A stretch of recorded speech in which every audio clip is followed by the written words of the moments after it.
छत्तीसगढ़ के महासमुंद जिले से एक दिल दहला देने वाली घटना सामने आई है। यहाँ एक बेटे ने पैसों और सरकारी नौकरी के लालच में अपने ही माता पिता और बुजुर्ग दादी को मौत के घाट उतार दिया। इसके बाद घर में ही लाशों को लकड़ी और सैनिटाइजर से 2 दिन तक जलाता रहा। इसके बाद उसने पिता की गुमशुदगी की रिपोर्ट भी थाने में दर्ज करा दी। पुलिस जब मामले की जाँच करने उसके घर पहुंची तो घर में खून के निशान मिले।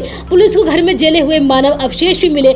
इसके बाद पुलिस ने शक के आधार पर मृतक शिक्षक के बड़े बेटे उदित से सख्ती के साथ पूछताछ की और पूछताछ के दौरान उसने माता पिता और दादी की हत्या करने की बात कबूल कर ली। पुलिस ने आरोपी बेटे के खिलाफ धारा 302, 201 के तहत मामला दर्ज कर उसे अरेस्ट कर लिया है। दरअसल यह मामला महासमुंद जिले के सिघोड़ा थाना क्षेत्र के ग्राम पुटका का है। यहाँ शिक्षक प्रभात अपनी पत्नी सुलोचना और माँ झरना भोई के साथ रहते थे। प्रभात का बेटा उदित भी उनके साथ रहता था। शिक्षक का एक बेटा रायपुर में MBBS कर रहा है। बताया जा रहा है कि प्रभात का बड़ा बेटा उदित नशे का आदी है और वह अक्सर पैसों के लिए अपने माता पिता से झगड़ा करता था। बीते 7 मई को शिक्षक प्रभात उनके बेटे उदित के साथ पैसों को लेकर विवाद हुआ था। उसी दिन उदित ने अपने पिता की हत्या की साजिश रच डाली और जब घर में सभी लोग सो गए तो रात करीब 2 से 3 बजे के बीच हॉकी स्टिक से उदित ने पहले पिता के सिर पर अटैक किया और इसके बाद मां सुलोचना को मार दिया। चीखने चिल्लाने की आवाज सुनकर जब उदित की बुजुर्ग दादी उठी तो उसने उनके सिर पर भी स्टिक मारकर उनकी भी हत्या कर दी।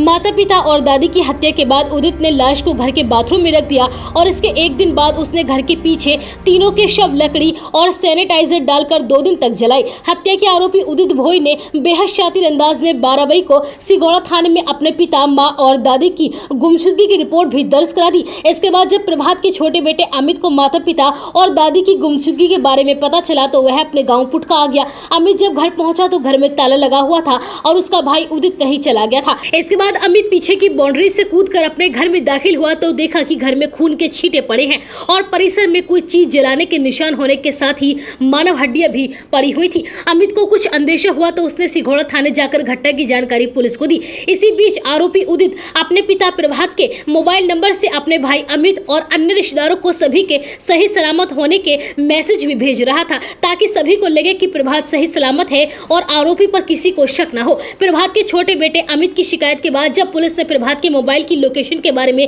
पता किया तो लोकेशन घटना स्थल के आसपास की मिली। इसके बाद पुलिस प्रभात के घर पहुंची और देखा कि खून के छींटे और शव जलाए जाने के निशान थे और राख में मानव अवशेष भी थे। मृतक का घर बस्ती से कुछ दूरी पर है। इसी वजह से बस्ती के लोगों को घटना के बारे में जानकारी नहीं हो सकी, लेकिन बस्ती के लोगों ने प्रभात के घर से धुआं उठने की बात पुलिस को बताई। पुलिस ने जब शिक्षक के बड़े बेटे उदित भोई को पकड़कर उससे सख्ती के साथ पूछताछ की तो उसने पुलिस को पहले गुमराह किया, लेकिन जब पुलिस सख्ती हुई तो उसने माता पिता और दादी की हत्या करने की बात कबूल कर ली। पुलिस ने आरोपी बेटे उदित के खिलाफ धारा 302, 201 के तहत केस दर्ज उसे गिरफ्तार कर लिया है।